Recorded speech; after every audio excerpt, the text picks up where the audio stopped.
ลูกชาย2 คน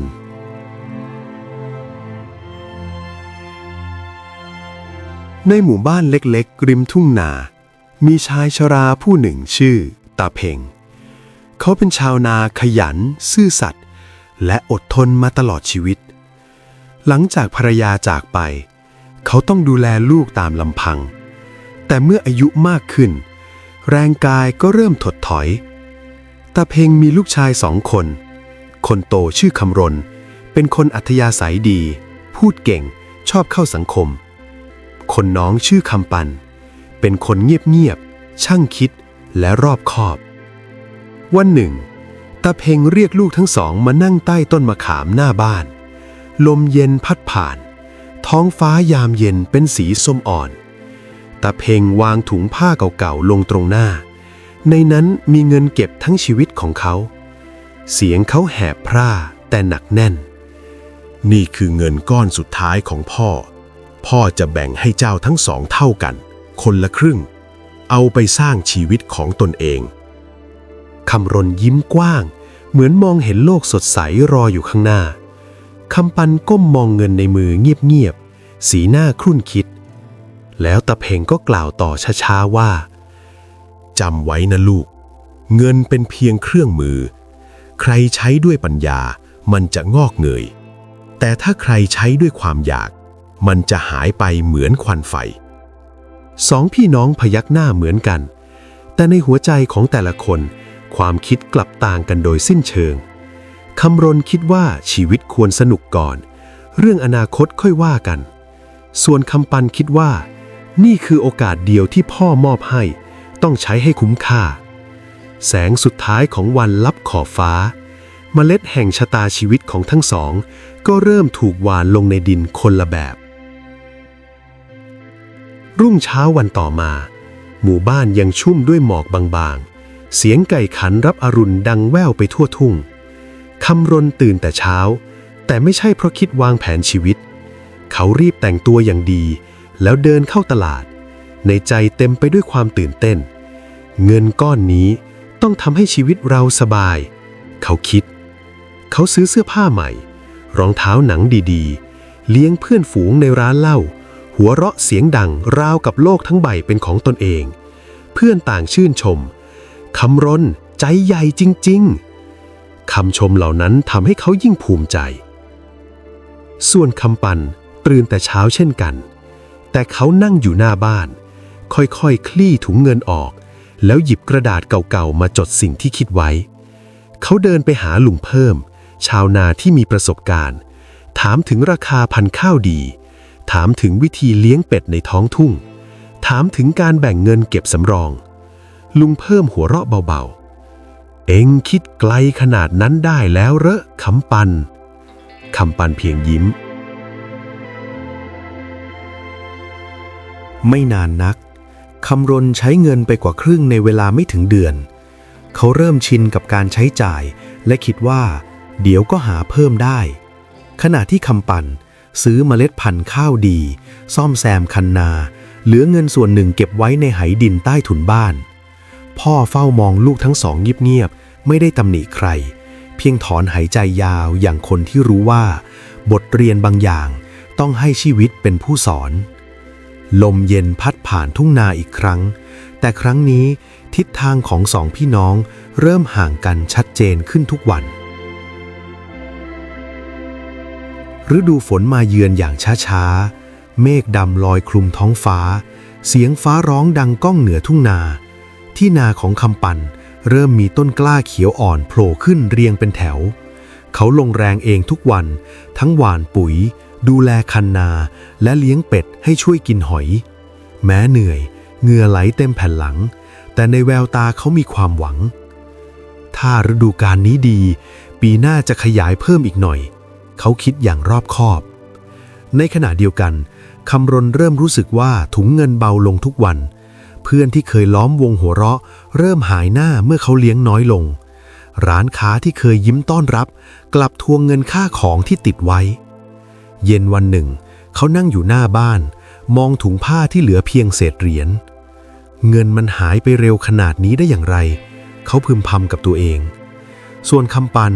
วันหนึ่งมีพ่อค้าจากตลาดแวะมาดูนาชาวบ้านเลยเห็นนาของเขาพ่อค้าชมว่าข้าวเขียวสวยเป็นระเบียบถ้าผลผลิตดีข้าจะมารับซื้อให้ราคางามพ่อค้าพูดคำปันยกมือไหว้ขอบคุณด้วยความนอบน้อมเขาไม่ได้ดีใจเกินเหตุเพียงเก็บคำพูดนั้นไว้ในใจแล้วกลับไปทำงานต่อเวลาผ่านไปอีกไม่นานผลของการกระทำเริ่มเผยตัวชัดเจน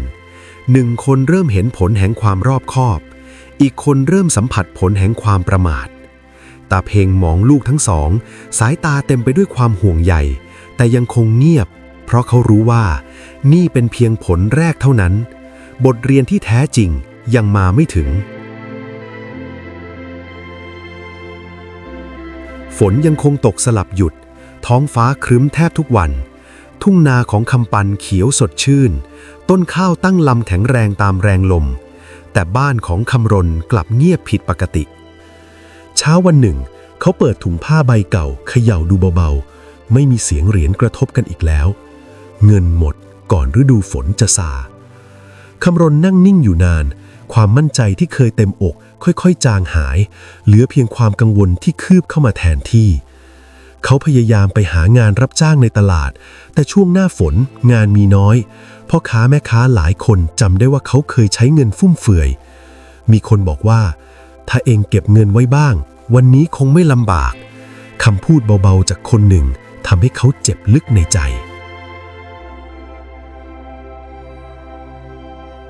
คืนนั้นเขากลับบ้านดึกเสื้อผ้าเก่าเปื้อนโคลนฝนโปรยลงมาไม่ขาดสายเขาเห็นแสงตะเกียงจากบ้านคำปันน้องชายกำลังซ่อมเครื่องมือเตรียมเกี่ยวข้าวแม้เหนื่อยแต่ใบหน้ากลับสงบคำรณยืนมองอยู่ห่างๆความรู้สึกบางอย่างก่อตัวขึ้นในอกทั้งอิจฉาทั้งละอายและทั้งเสียใจเขาไม่กล้าเข้าไปขอความช่วยเหลือเพราะคำของพ่อยังดังก้องในหูเงินเป็นเพียงเครื่องมือใครใช้ด้วยความอยากมันจะหายไปเหมือนควันไฟคืนนั้นเขานอนไม่หลับเสียงฝนกระทบหลังคาเหมือนตอกย้ำความจริงในขณะที่คำปันกำลังรอคอยฤดูเก็บเกี่ยวด้วยความหวังคำรณกลับต้องเผชิญฤดูทดสอบของตนเองและบทเรียนที่แท้จริงกำลังจะเริ่มต้นขึ้นเช้าวันรุ่งขึ้นฝนก็ซาแสงแดดอ่อนๆกลับมาทาบทุ่งนาอีกครั้งต้นข้าวของคำปันออกรวงสีทองอร่ามลมพัดผ่านเป็นระลอกคลื่นงามราวผืนผ้าไหมชาวบ้านต่างชื่นชมนาของคำปันปีนี้งามจริงๆพ่อค้าจากตลาดมาตามสัญญารับซื้อข้าวในราคาดีเงินก้อนหนึ่งถูกส่งถึงมือคำปันอีกครั้งมากกว่าที่เขาเคยได้รับเสียอีกแต่เขาไม่รีบร้อนใช้จ่ายเขาแบ่งเงินเป็น3 ส่วนหนึ่งเก็บสำรองส่วนหนึ่งลงทุนเพิ่มและอีกส่วนหนึ่งนำไปช่วยซ่อมศาลาวัดที่ทรุดโทรมตาเพ็งมองลูกชายคนเล็กด้วยสายตาภาคภูมิใจแต่ยังคงนิ่งเงียบเหมือนเดิมในขณะเดียวกันคำรณเดินผ่านทุ่งข้าวสีทองด้วยหัวใจหนักอึ้งกระเป๋าเสื้อของเขาว่างเปล่ามือที่เคยโปรยเงินเลี้ยงเพื่อนบัดนี้กำแน่นด้วยความรู้สึกผิดเขาเริ่มรับจ้างแบกข้าวให้ชาวบ้านเหงื่อไหลท่วมตัวตั้งแต่เช้าจรดเย็นเงินที่ได้มาเพียงเล็กน้อยพอประทังชีวิตวันต่อวันวันหนึ่งขณะพักเหนื่อยใต้ต้นไม้เขามองไปยังยุ้งข้าวของคำปันที่เต็มแน่นภาพนั้นไม่ได้ทำให้เขาโกรธน้องแต่กลับทำให้เขาเข้าใจบางอย่างเงินที่พ่อให้เท่ากันโอกาสที่ได้รับเท่ากันแต่ผลลัพธ์ต่างกันลิบลับเพราะสิ่งที่ต่างไม่ใช่จำนวนเงินแต่เป็นวิธีใช้ลมเย็นพัดผ่านทุ่งทองอีกครั้งแต่ครั้งนี้คำรณไม่ได้รู้สึกอิจฉาเขารู้สึกถึงความจริงที่ชัดเจนขึ้นในใจและบางทีฤดูเก็บเกี่ยวของคำปันอาจเป็นฤดูเริ่มต้นใหม่ของเขาเองก็ได้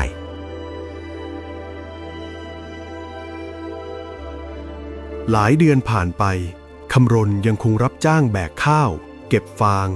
ทำงานทุกอย่างที่พอจะหาได้เหงื่อที่ไหลลงดินทำให้เขาเริ่มเข้าใจคุณค่าของเงินทีละน้อยแต่รายได้เพียงเล็กน้อยนั้นยังไม่พอให้เริ่มต้นสิ่งใดจริงจังคืนหนึ่งเขานั่งอยู่ใต้ต้นมะขามต้นเดิมต้นไม้ที่พ่อเคยแบ่งเงินให้ลมพัดใบไม้ไหวเบาๆในใจเขาหนักอึ้งจะไปขอยืมเงินคำปันดีหรือไม่ ความละอายกับความจำเป็นต่อสู้กันอยู่เงียบๆในที่สุดเขาตัดสินใจลุกขึ้นเดินไปยังบ้านน้องชายแสงตะเกียงส่องลอดหน้าต่าง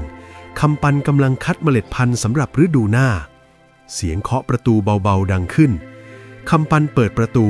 เห็นพี่ชายยืนก้มหน้าเสื้อผ้าเก่าเปื้อนดินแต่สายตาไม่เหมือนเดิมมันไม่ใช่สายตาของคนฟุ่มเฟือยอีกแล้วแต่เป็นสายตาของคนที่ผ่านความผิดพลาดมาพี่ชายเอ่ยเสียงสั่นเล็กน้อยแล้วพูดช้าๆพี่อยากเริ่มต้นใหม่พี่ขอยืมเงินเองได้ไหมคำปันเงียบไปครู่หนึ่งไม่ใช่เพราะลังเลจะช่วยแต่เพราะเขาอยากแน่ใจว่าพี่ชายได้เรียนรู้แล้วจริงๆพี่จะทำอะไรกับเงินนั้นคำปันถามอย่างสุภาพคำรณสูดลมหายใจลึกพี่อยากซื้อเมล็ดผักปลูกขายหน้าบ้านเริ่มเล็กๆก่อนพี่ไม่อยากใช้เงินเหมือนแต่ก่อนอีกแล้วคำปันมองพี่ชายอยู่ครู่หนึ่งแล้วพยักหน้าเขาหยิบเงินจำนวนหนึ่งจากไหดินยื่นให้โดยไม่พูดมากนี่ไม่ใช่เงินให้เปล่าเขาบอกเบาๆมันคือโอกาสครั้งสุดท้ายคำรณรับเงินนั้นด้วยมือสั่นน้ำตาคลอไม่ใช่เพราะดีใจแต่เพราะรู้สึกถึงความรับผิดชอบที่หนักกว่าเงินก้อนใดลมยามค่ำคืนพัดผ่านทุ่งนาอีกครั้งแต่คราวนี้มันพัดพาเมล็ดแห่งความหวังเมล็ดใหม่ลงในใจของพี่ชายผู้เคยพลาดพลั้งเช้าวันใหม่มาถึงแสงแดดอ่อนๆส่องผ่านหมอกบางเหนือทุ่งนาหน้าบ้านของคำรณมีแปลงผักเล็กๆถูกขุดขึ้นอย่างเรียบร้อยดินถูกพรวนอย่างตั้งใจแม้มือจะพองจากการจับจอบ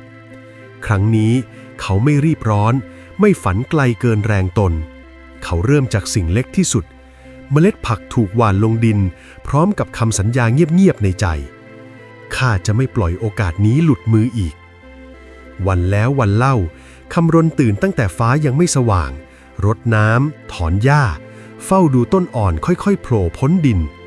ครั้งแรกที่เห็นใบเขียวเล็กๆหัวใจเขาเต้นแรงราวกับได้สมบัติล้ำค่ามันไม่ใช่เพราะราคาของผักแต่เพราะมันคือผลของความพยายามเมื่อผักรุ่นแรกโตเต็มที่เขานำไปขายในตลาดเล็กๆแม้ได้เงินไม่มากแต่ทุกเหรียญนั้นมาจากแรงของเขาเองคำปันเฝ้ามองพี่ชายเงียบๆเพียงให้คำแนะนำเล็กๆน้อยๆไม่นานนักแปลงผักเล็กๆกลายเป็นแปลงใหญ่ขึ้นลูกค้าที่เคยจำภาพคำรณในวันฟุ่มเฟือยเริ่มเห็นเขาในภาพของคนขยันคำรณเริ่มทยอยคืนเงินให้น้องชายทีละเล็กละน้อยแม้คำปันจะบอกว่าไม่รีบ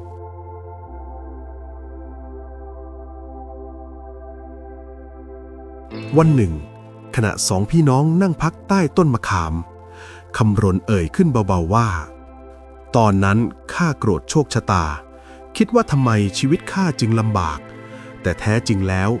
ข้าเองต่างหากที่ทำให้โชคชะตาของตนเป็นเช่นนั้นคำปันยิ้มบางๆแล้วพูดว่าโชคชะตาอาจให้เมล็ดมาเท่ากันแต่ผลจะงอกอย่างไรนั้นอยู่ที่คนปลูกลมพัดใบมะขามไหวกราวเหมือนเสียงปรบมือเบาๆของธรรมชาติคำรณไม่ได้ร่ำรวยทันทีแต่เขาได้สิ่งสำคัญกว่านั้น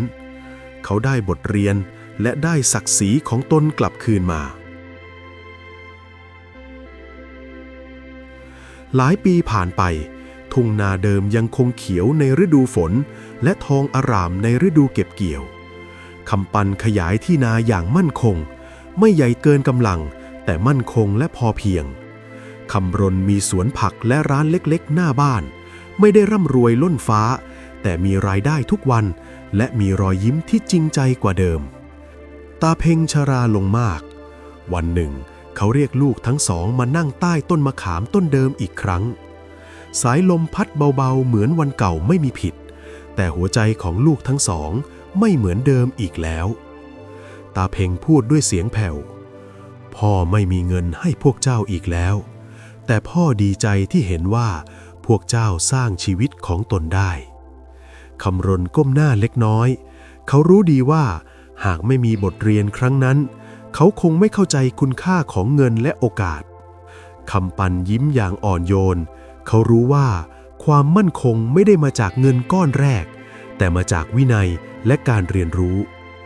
ตาเพ็งมองลูกทั้งสองสลับกันแล้วกล่าวช้าๆว่ามรดกที่แท้จริงไม่ใช่เงินในถุงผ้าแต่คือปัญญาที่ได้จากการใช้มันไม่นานหลังจากนั้นตาเพ็งจากไปอย่างสงบใต้ต้นมะขามต้นเดิมสองพี่น้องยืนเคียงกันคำรณพูดเบาๆว่าพ่อให้เงินเราเท่ากันแต่ชีวิตสอนเราต่างกันคำปันพยักหน้าแล้วพูดต่อว่าและผลกรรมก็เกิดจากมือของเราเองลมเย็นพัดผ่านทุ่งนาต้นข้าวเอนตัวไหวเหมือนคลื่นชีวิตของทั้งสองไม่สมบูรณ์แบบแต่เต็มไปด้วยความเข้าใจและตั้งแต่นั้นมาคำรณก็มักจะเล่าเรื่องราวของตนให้เด็กๆในหมู่บ้านฟังเสมอเพื่อให้พวกเขารู้ว่าโอกาสอาจมาเพียงครั้งเดียวแต่ความดีความพยายามและความอดทนสามารถสร้างโอกาสใหม่ได้เสมอ